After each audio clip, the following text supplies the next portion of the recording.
السلام علیکم، welcome to my YouTube family. اللہ تعالیٰ آپ لوگوں کو خوش رکھے، آباد رکھے، ناگہانی آفات سے محفوظ رکھے۔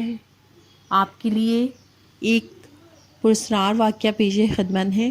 اس سے پہلے میری طرف سے آپ لوگوں کو رمضان کی پیشگی مبارک ہو۔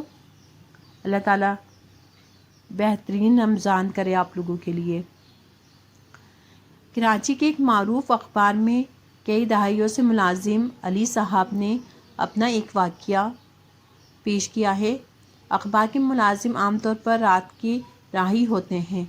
اخبار چونکہ رات گئے پریس میں جاتا ہے، اس لیے وہ رات گئے ہی گھر واپس لوٹتے ہیں، ایک ایسے وقت پر کہ جب سڑکیں سنسان اور چارسو ہو کا عالم طاری ہوتا ہے۔ خصوصاً سردیوں کی راتوں میں تو یہ ویرانی اور بھی بڑھ جاتی ہے، لیکن بیچارے صحافی اور اخباری کارکن ان ویرانیوں کے عادی ہوتے ہیں۔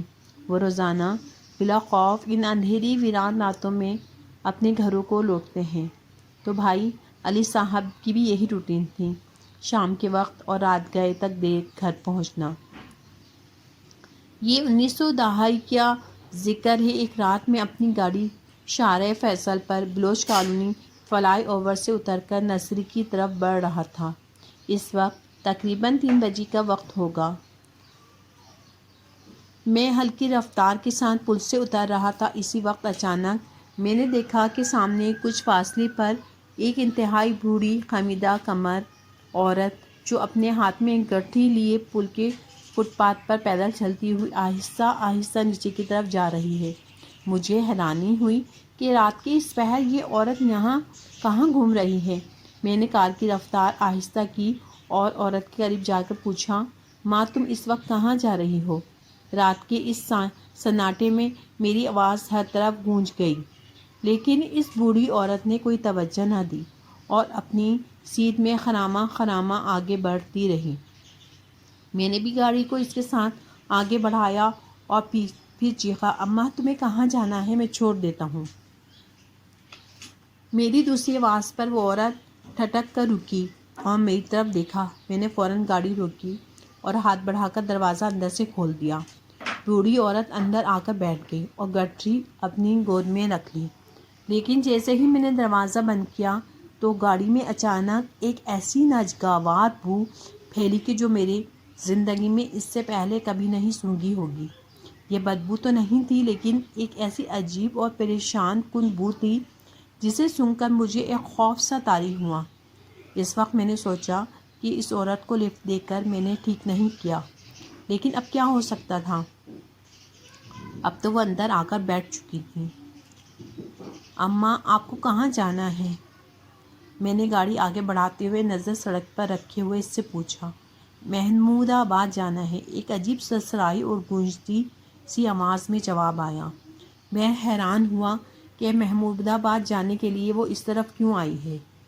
وہاں جانے کے لیے تو اس کو بلوچ کالونی پل کی دائیں بائیں طرف جانا تھا۔ خیر، ہو سکتا ہے اس بیچاری کا دماغی توازن ہی درست نہ ہو اور وہ یوں خواہ خواہی سڑکوں پر گھومتی رہتی ہو۔ اماں میں آپ کو نرسری اسٹاپ پر اتار دیتا ہوں، وہاں سے آپ چنیسر گوٹ پھاٹک کراس کر کے محمود آباد چلے جانا، میں بولا۔ لیکن اس نے کوئی جواب نہ دیا۔ اس وقت تک میں آدھا راستہ طے کر چکا تھا اور نرسری اسٹاپ بس 1-2 منٹ میں پہنچنے والا تھا۔ میں نے ایک لمحے کے لیے سڑک سے نظریں ہٹائیں اور ایک نظر اماں پر ڈالی، لیکن اف، یہ کیا! میں اس وقت جو منظر دیکھا وہ مجھے بے ہوش کرنے کے لیے کافی تھا۔ بوڑھی عورت اپنی گٹھی گود میں لیے بیٹھی تو اس طرح تھی، لیکن اس کا سر گول گول گھومے جا رہا تھا۔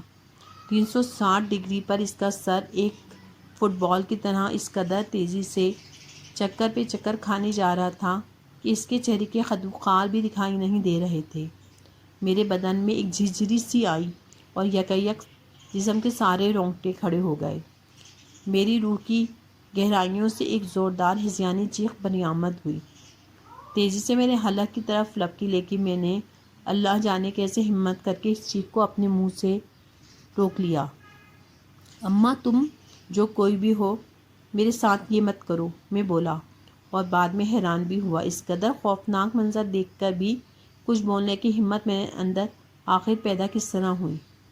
اماں میں نے تمہارے ساتھ نیکی کی ہے اور تم ہو کے بدلے میں مجھے ڈرا رہی ہو؟ یہ جملے کہتے کہتے گاڑی دوسری اسٹاپ پر پہنچ چکی تھی۔ میں نے گاڑی کو بریک لگائی اور فٹ پاتھ کے ساتھ ملا کر روک دی۔ اب میں نے دیکھا کہ عورت کا سر نہیں گھوم رہا تھا۔ انجن اسٹارٹ رکھے رکھے میں نے اپنا ہاتھ اس کے سامنے آگے بڑھایا اور دروازے کا ہینڈل اندر سے کھینچا۔ دروازہ ایک جھٹکے سے کھل گیا۔ عورت سیٹ پر ساکت بیٹھی رہی۔ اماں اب تم مہربانی کر کے یہاں اندر اتر جاؤ اور مجھے جانے دو۔ مجھے خود اپنی آواز ہی اجنبی لگی۔ عورت اچانک کسمسائی، اپنی گٹری ہاتھ میں اٹھائی، سیٹ سے اٹھ کر آہستگی سے اتر گئی۔ میں نے اس کے اترتے ہی فوراً دروازہ بند کر دیا۔ اس دوران وہ قدم اٹھا کر فٹ پاتھ پر چڑھ چکی تھی، لیکن یہ کیا؟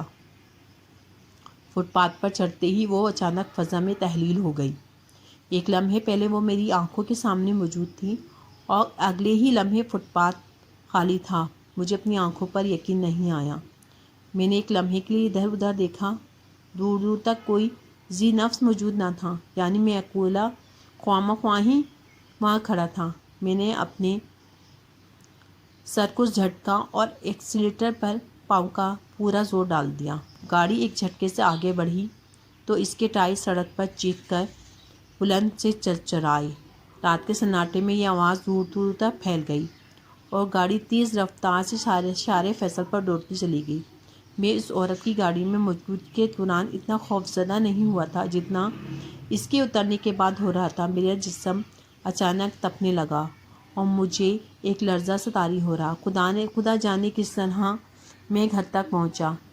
اگلے 2-3 دن میں بخار میں تپتا رہا اور اس کے بعد دن میں بھی میں اس راستے سے گزرتے ہوئے ڈرا کرتا تھا۔